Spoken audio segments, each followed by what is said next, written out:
لکھی ہیں جو خاص طور پہ انسان کے رزق کے اندر بے برکتی کا سبب بنتی ہے. خاص کر کے ہر بندہ میرے سمیت ہر بندہ پریشان ہے کہ یار ہمارے رزق میں وہ برکت نہیں رہی ہے. پہلے دور کے اندر وہ لوگ کماتے کم تھے لیکن اللہ کی ذات ان کو برکت عطا فرما دیتا. وجہ کیا ہوتی تھی؟ کیونکہ وہ ساری کی ساری چیزیں ہوتے ان پڑھ تھے، جاہل لوگ ہوتے تھے، ان کے پاس ظاہری طور پر علم نہیں ہوتا تھا، لیکن وہ جو بھی کام کرتے تھے ان کے دل کے اندر خوف خدا ضرور موجود ہوتا تھا.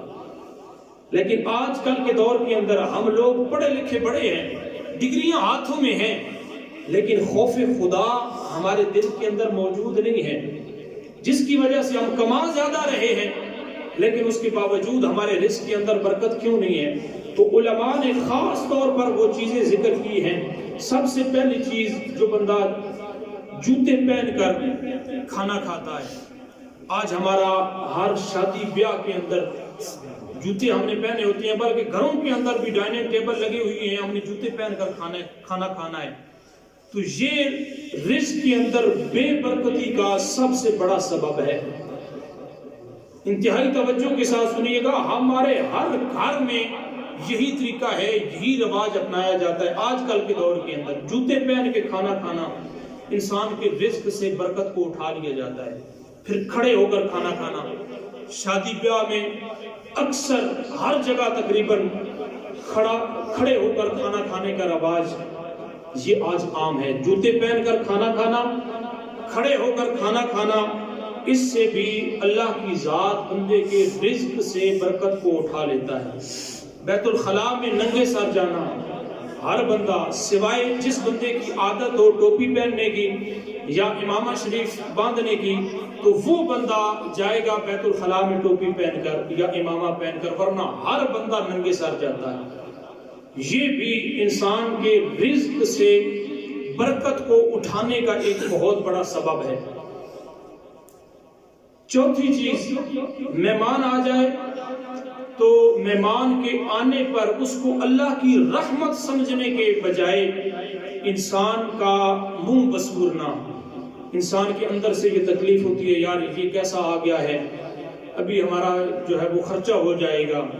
تو مہمان کے آنے پر دل کے اندر برا خیال کرنا، یہ انسان کے رزق سے برکت کو اٹھا لینے کا بہت بڑا سبب ہے. بغیر ہاتھ دھوئے کھانا کھانا، اکثر ہم خود، ہمارے بچے بغیر ہاتھ دھوئے کھانا کھاتے ہیں اور پھر کھانا ڈال کر برتن کے اندر کھانا ہم کھا لیتے ہیں، برتن کو صاف نہیں کرتے ہیں. برتن کو صاف کرنا یہ سنت ہے. تھوڑا ڈالیں، زیادہ نہ ڈالیں، تھوڑا ڈالیں، کھا لیں اور کھا کے پھر برتن کو ہاتھ سے صاف کر لیں. یہ سنت طریقہ ہے. شادی بیاہ پہ ہمارے رزق کے اتنی بے حرمتی کی جاتی ہے اور ہمارے گھروں کے اندر بھی اتنا کھانا بچتا ہے. ہم، اللہ رب العالمین معاف فرمائے، ہم اپنے کھانوں کو نالیوں کے اندر بہا دیتے ہیں یا باہر گلیوں میں پھینک دیتے ہیں. یہ بہت بڑا سبب ہے انسان کے رزق سے برکت کو اٹھا لینے کا. اس بات پہ بھی ضرور توجہ کریں کہ ہم نے اتنا کھانا پکانا ہے اور اتنا برتن کے اندر ڈالنا ہے اور بچوں کو ڈال کے دینا ہے جو ہمارے بچے کھا لیں اور پھر اچھے طریقے سے برتن کو صاف کر لیں. مسجد کے اندر دنیا کی باتیں کرنا. آج ہم لوگ مسجد کے اندر آتے ہیں، اول تو اللہ ماشاء اللہ آتے ہی نہیں ہیں، لیکن اگر آتے ہیں تو مسجدوں کے اندر بھی آ کر دنیاوی باتیں ہم چھوڑتے نہیں ہیں. رزق سے برکت کو اٹھا لیا جاتا ہے. واش روم، بیت الخلاء کے اندر باتیں کرنا. پہلے یہ بات نہیں سمجھ آتی تھی کہ بیت الخلاء کے اندر یار باتیں کیسے. آج بیت الخلاء کے اندر کسی کا فون آ جاتا ہے، غسل خانے کے اندر کسی کا فون آ جاتا ہے تو ہم وہاں پہ ہی اسے اٹینڈ کر کے باتیں کرنا شروع کر دیتے ہیں. یہ انسان کے رزق سے برکت اٹھ جانے کا سبب ہے. بیت الخلاء کے اندر، واش روم کے اندر باتیں کرنا. فقیر کو جھڑکنا. ہمارے دروازے پہ کوئی فقیر آ گیا، مسکین آ گیا، مانگنے والا آ گیا تو ہم اس کو جھڑک کر دروازے سے بھگا دیتے ہیں. بھائی اگر آپ نے نہیں دینا ہے تو پھر آپ اس کو کم از کم جھڑکیں تو نہیں، پیار کے ساتھ اس کو کہیں صاحب اگلے دروازے پہ چلا جا، ہمارے پاس کچھ نہیں ہے، فقیر کو جھڑکنا بھی نہیں چاہیے۔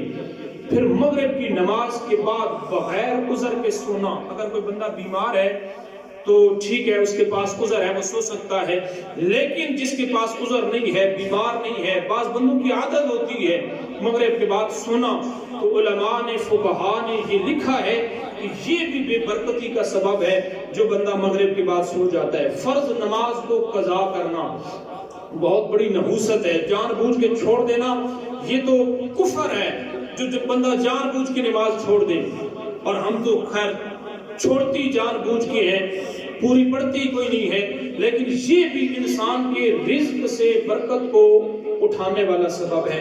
جھوٹ بولنا، جگہ جگہ ہم جھوٹ بولتے ہیں، قدم قدم پہ ہم جھوٹ بولتے ہیں، اس کی تفصیل کے اندر جانے کی ضرورت نہیں ہے۔ ہر بندہ اگر اپنے گریبان کے اندر جھانک کے دیکھے، اسے پتہ چلتا ہے کہ میں قدم قدم پہ سچ بول رہا ہوں یا جھوٹ بول رہا ہوں۔ گانے بجانے سننا، آج ہمارے ہر بچے کے جیب کے اندر، بلکہ ہمارے جیبوں کے اندر موبائل ہے، اور اگر دیکھا جائے ان موبائلوں کے اندر تو گانوں کے سوا اور کوئی چیز نظر ہی نہیں آئے گی۔ جوان نسل آج ہماری تباہ اسی وجہ سے ہو رہی ہے کہ گانوں کے سوا اور کوئی چیز ان کے موبائلوں کے اندر نظر نہیں آئے گی۔ یہ بے برکتی کا سبب ہے۔ ہاں، گھر کے اندر باپ نہیں سن رہا، ماں نہیں سن رہی، لیکن بچہ سن رہا ہے گھر کے اندر بیٹھ کر، تو پھر اس گھر کے اندر برکت کہاں سے آئے گی؟ اس گھر کے اندر اللہ رب العالمین کی رحمتوں کا نزول کہاں سے ہوگا؟ جس گھر کے اندر ہر وقت کجریوں کے ڈانس چل رہے ہوں، جس گھر کے اندر گانے بجانے چل رہے ہوں، وہاں سکون کیسے آئے گا؟ اللہ کی رحمتیں کیسے نازل ہوں گی؟ رب کے نورانی فرشتے وہاں پہ کیسے نازل ہوں گے؟ تو ہمارے ہر گھر کے اندر ہمارا یہی رونا ہے کہ ہر گھر کے اندر یہ چیز موجود ہے، اور غیر مذاہب نے، ان لوگوں نے ہمیں جو ہے وہ اس چیز پہ لگا دیا ہے کہ تاکہ اس امت کو تباہ و برباد کرو، ان کو اس چیزوں پہ لگا کے ان کو دین سے بھی دور کر دو، ان کو اسلام سے بھی دور کر دو، ان کو اللہ سے بھی دور کر دو، ان کو اللہ کے رسول سے بھی دور کر دو۔ یہ ہر چیز ہمارے گھر کے اندر موجود ہے۔